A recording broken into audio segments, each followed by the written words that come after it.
FIA vai manter algumas regras para o Grande Prêmio do Japão, McLaren obtendo 50% do previsto, Hamilton fala sobre o cenário da Red Bull em Suzuka e Ferrari com um carro melhor para Carlos Sainz. Vamos falar sobre isso agora.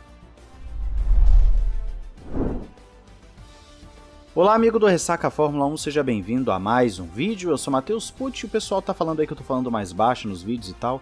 É porque eu estou em viagem, inclusive você deve ouvir um barulho de fundo aí de uma obra que tá acontecendo aqui no local que eu tô hospedado. E também eu tô falando mais baixo para não atrapalhar as pessoas aqui, né, ao meu redor, os anfitriões e tudo mais. Então podem ficar tranquilos, eu agradeço a preocupação do pessoal, pergunto, pô, tá tudo certo, tal, não, tá tudo bem. É só mesmo por conta aqui para não fazer barulho pro pessoal. Mas vamos lá então, vamos começar com o Grande Prêmio do Japão, a mudança que teremos no quali. Na verdade não é bem uma mudança, é a reintrodução da regrinha que foi colocada lá na Itália. Você lembra que os pilotos não poderiam ultrapassar um determinado delta, eles não poderiam ficar tão lentos a ponto da volta estar acima de um tempo X que foi estabelecido lá na Itália, no qualifying. Pois é, isso vai voltar agora para o Japão. Em Singapura nós não tivemos essa regra, e você lembra que na Itália deu problema porque a Ferrari não obedeceu esse delta e ficou por isso mesmo. A galera fez uma vista grossa ali porque era a Ferrari em casa, pole position e tal, e aí fizeram vista grossa, que é aquele negócio que as pessoas sempre falam, né? Não dá para confiar na FIA, porque ela mesma não dá motivo para confiança. Quando ela diz que vai aplicar a regra, não aplica, e depois quando aplica fica estranho. Então sempre as pessoas falam em questões de preferências, de estar ajudando uma equipe ou outra. Para então o Japão teremos a volta dessa regra no Q1, Q2 e Q3, e por isso então vamos ficar atentos para ver se algum piloto, alguma equipe será desclassificada do qualifying por conta de estar andando lento demais. O intuito disso, obviamente, é não atrapalhar a volta dos demais, porque sempre vira aquele caos, principalmente no finalzinho dos Qs, né, de cada sessão. Vamos ver se vai dar certo. Da última vez não deu tão certo assim, mas vamos ver se funciona dessa vez no Japão. Quero saber o que você acha dessa ideia. O Alonso já está falando que o ideal seria uma volta única para cada um mesmo.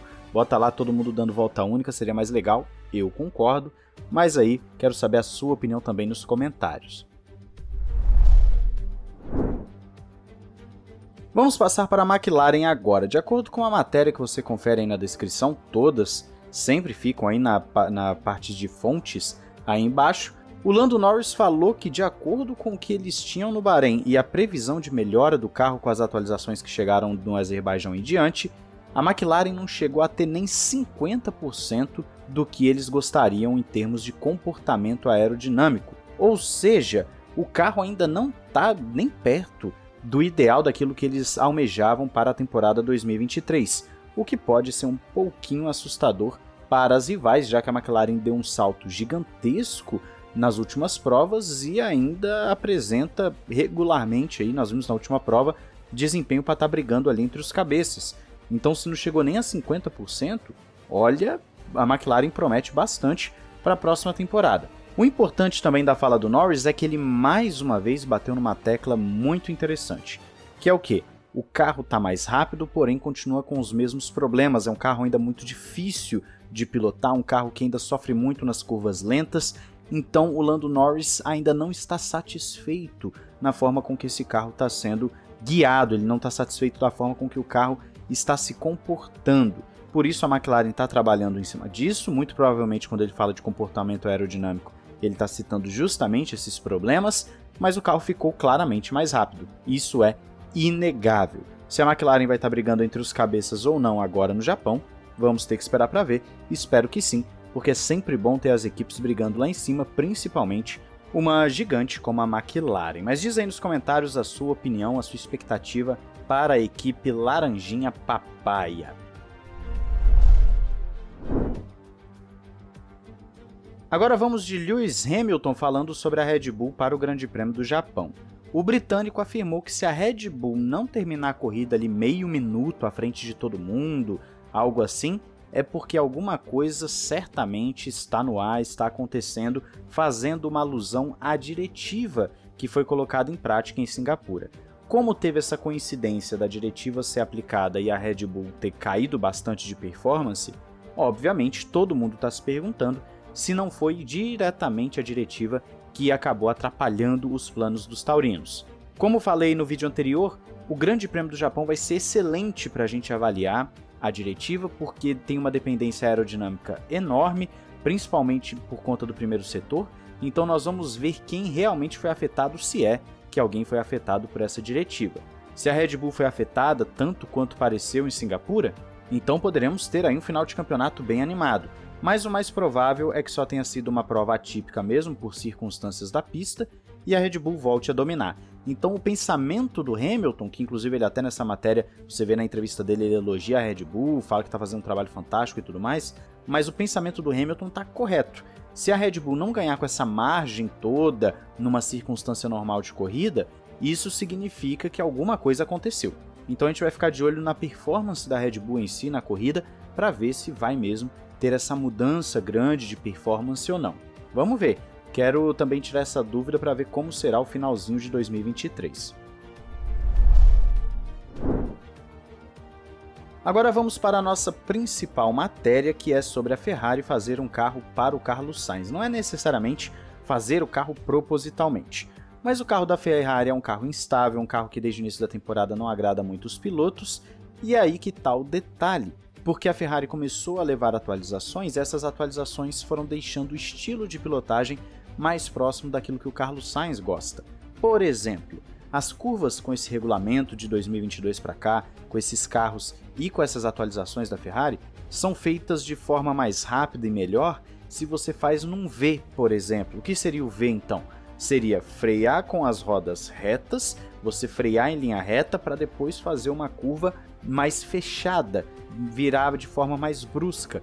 Isso em tese favorece o estilo do Sainz, que curiosamente é um estilo parecido com o do Alonso. Se você pegar o Alonso daquela época da Renault, em que ele ganha os 2 títulos, e até mesmo na época da Ferrari, que é considerado o auge do Alonso, ele tem esse estilo de pilotagem, em que ele vira bruscamente o carro, não é um piloto muito suave na curva, ele tem um estilo mais bruto. E essa, entre aspas, brutalidade se encaixa bastante com esse estilo do carro da Ferrari atual. O Leclerc teria um estilo mais em U. Como é o estilo em U? É um estilo em que você vai freando e vai aos poucos já contornando, fazendo a curva, virando o carro. Então você não é tão bruto, você não é tão abrupto, melhor dizendo, na curva, você não faz de uma forma tão direta, você consegue contornar de forma mais suave, carregando mais velocidade no meio da curva. Claro que isso depende de estilo de carro, estilo de pilotagem, depende da curva também, tem todos esses detalhes, só que o próprio Leclerc foi a público falar que sim, o carro está ficando mais ao estilo do Carlos Sainz. Ele disse que é bom ver o Sainz correndo bem da forma com que ele está correndo, porém para ele não está muito confortável ainda, porque o carro acaba ficando imprevisível para ele e ele não consegue fazer um setup um pouco mais agressivo, porque ele precisa ser mais conservador nesse setup do carro para poder ter o carro mais na mão e então conseguir guiar o carro de uma forma mais tranquila. Eu já falei aqui no canal várias vezes que, ao meu entender, a adaptação é uma das características dos grandes pilotos.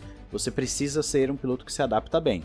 O Leclerc, no geral, anda ali à frente do Sainz e consegue fazer boas provas. Só que nós estamos vendo um crescimento do Sainz, e isso talvez tenha muito a ver não somente com o estilo de pilotagem, mas também com o mental, que é uma outra parte que eu já fiz uma certa crítica ao Leclerc aqui no canal. Vamos ver se no Grande Prêmio do Japão o Leclerc vai conseguir voltar à sua melhor forma, mesmo com o carro favorecendo, entre aspas, o Carlos Sainz.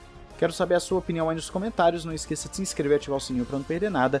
Também não perca a oportunidade de entrar lá na Instant Gaming, tem já o pré-lançamento do Payday 3, que é um jogo grande que está chegando aí também para você que gosta de assaltar banco e tudo mais. Tem o Mortal Kombat também que lançou agora, tem o FIFA que vai lançar agora, que é o EA Sports FC.